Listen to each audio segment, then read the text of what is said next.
আন্তর্জাতিক সংখ্যালঘু অধিকার দিবস। কিন্তু একটা কথা সত্যি করে বলুন তো, এই দেশে সংখ্যালঘুদের কি সত্যিই কোনো অধিকার আছে? আজ আমরা বড় বড় কথা বলবো না, আজ আমরা সোজা কথা বলবো, যে কথা গায়ে লাগবে, যে কথা শুনলে বুকের ভেতরটা কেঁপে উঠবে। কারণ আজ মুসলমান মানে শুধু সংখ্যালঘু নয়, মুসলমান মানে পিছিয়ে রাখা, মুসলমান মানে কম পাওয়া, মুসলমান মানে বারবার বঞ্চিত হওয়া। সংবিধান বলে সব নাগরিক সমান, কিন্তু বাস্তবতা বলে মুসলমান হলে স্কুলে কম, চাকরিতে কম, সম্মানে কম, সব জায়গায় মুসলমানরা কম। কিন্তু মুসলমান হলে আপনাকে জেলে যেতে হবে বেশি। একটা মুসলমান ছেলে জন্ম থেকেই যেন পিছিয়ে পড়ে, কারণ সে যোগ্য নয় বলে না, কারণ ব্যবস্থা তাকে এগোতে দেয় না। এটা কাকতালীয় নয়, এটা আসলে সুপরিকল্পিত, পরিকল্পিতভাবে এই মুসলিম সমাজকে পিছিয়ে রাখা হয়েছে। 2006 সালের সরকার একটা রিপোর্ট বানিয়েছিল, নাম ছিল সার্চার কমিটি রিপোর্ট। এই রিপোর্ট মুসলমানদের বানানো নয়, এই রিপোর্ট সরকারের নিজের। সেই রিপোর্টে কি বলা হয়েছিল, যে মুসলমানদের অবস্থা অনেক ক্ষেত্রে দলিতদের থেকেও খারাপ। সরকারি চাকরিতে মুসলমান খুব কম, ব্যাংক লোন পাওয়া মুসলমানদের জন্য কঠিন, কলেজে পড়ুয়া মুসলমান খুব কম, পুলিশ প্রশাসনে মুসলমান প্রায় নেই। আজ প্রশ্ন, এই রিপোর্টের কি হলো? 18 বছর কেটে গেল, কিন্তু মুসলমানদের জীবন বদলালো না। তাহলে রিপোর্ট বানানো হয়েছিল কেন? সব কি লোক দেখানোর জন্য? ওবিসি নিয়ে মুসলমানদের সঙ্গে বড় অন্যায়, বিশাল বড় অন্যায় হয়েছে। অনেক মুসলমান পরিবার ওবিসি ক্যাটাগরিতে পড়ে, তারা গরিব, পিছিয়ে থাকা, পিছিয়ে রাখা সম্প্রদায়।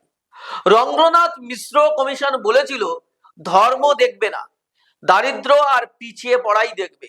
কিন্তু কি করা হলো? মুসলমান ওবিসি কেটে দেওয়া হলো, সংরক্ষণের দরজা রীতিমতো বন্ধ করা হলো, আইনের দোহাই দিয়ে অধিকার ছিনিয়ে নেওয়া হলো। একটা মুসলমান ছেলে বা মেয়ে একই নাম্বার পেয়েও চাকরি পেল না। এই কষ্ট কেউ কি বোঝে? শুধু এখানেই শেষ নয়, শিক্ষায় বঞ্চনা। সবচেয়ে বড় দুঃখ, শিক্ষা ছাড়া মানুষ এগোয় না। কিন্তু মুসলমান এলাকায় কি অবস্থা জানেন? ভালো সরকারি স্কুল নেই, কলেজে ভর্তি হওয়া কঠিন, স্কলারশিপ ঠিক মতো আসে না, পড়তে চাইলে বাধা, সাহায্য নেই। একজন মুসলমান মা ছেলেকে মানুষ করতে চায়, কিন্তু রাষ্ট্র তার পাশে দাঁড়ায় না। এটা শুধু কষ্টের নয়, এটা অন্যায়, এটা বড় অপরাধ।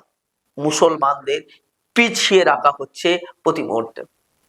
এবার যদি দেখি সরকারি চাকরি, সরকারি চাকরির দরজা প্রায় বন্ধ। সরকারি চাকরি মানে নিশ্চয়তা, কিন্তু মুসলমানদের জন্য এই দরজা পুরোপুরি যেন বন্ধ। কেন্দ্রে মুসলমান কর্মচারী খুব কম, রাজ্যেও একই ছবি, পুলিশ প্রশাসনে মুসলমান নেই বললেই চলে। তাহলে প্রশ্ন, আসলে কি এই দেশটা সত্যিই সবার? না, এই প্রশ্নটা এখানেই রাখলাম। এবার চলুন রাজনীতিতে। রাজনীতিতে ভোট নেবে কিন্তু ক্ষমতা দেবে না। পশ্চিমবঙ্গে মুসলমানরা প্রায় 30%, কিন্তু রাজ্যে মুসলমান মন্ত্রী কয়জন? কেন্দ্রে মুসলমান মন্ত্রীই বা কোথায়? সিদ্ধান্ত নেওয়ার জায়গায় মুসলমান কোথায়? ভোট চাইলে মুসলমান দরকার, ক্ষমতা দিতে গেলে তারা ভুলে যায় আসলে এটাই বাস্তব। আর যদি দেখেন দলীয় পদ, নাম আছে কিন্তু ক্ষমতা নেই। দল বলে আমরা মুসলমানদের সঙ্গে আছি, কিন্তু বাস্তবে বড় পদে কোনো মুসলমান নেই, সিদ্ধান্তে নেওয়ার ক্ষেত্রে কোনো মুসলমানের কথা নেই। মুখ দেখানোর জন্য কয়েকজনকে রাখা হয়, এটা শুধুমাত্র অংশগ্রহণ, এটা একটা ব্যবহার। কেন্দ্র রাজ্য দুজনেই কিন্তু এর জন্য দোষী, কেন্দ্র সরকার সংখ্যালঘুদের কথাটা শুনতেই চায় না, আর রাজ্য সরকার ভাষণে অনেক কথা বলে কিন্তু কাজে খুবই কম। ফলে ক্ষতিটা কার? সাধারণ মুসলমান মানুষের। আজ মুসলমান রাগে নয়, আজ মুসলমান ভেঙে পড়েছে। বারবার প্রমাণ দিতে দিতে ক্লান্ত হয়ে পড়েছে মুসলিম সমাজ। বারবার দেশপ্রেম দেখাতে ক্লান্ত। সে শুধু চাই সম্মানের সঙ্গে বাঁচতে। আজ আন্তর্জাতিক সংখ্যালঘু অধিকার দিবস, আর ভারতবর্ষের নিরিখে সংখ্যালঘু প্রধান হলো এই মুসলিমরা।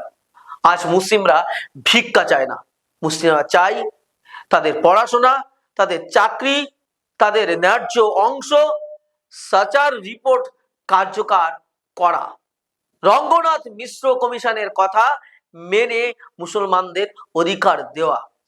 সংখ্যালঘুরা আর কিন্তু চুপ থাকবে না, কারণ চুপ থাকলেই বঞ্চনা বাড়ে।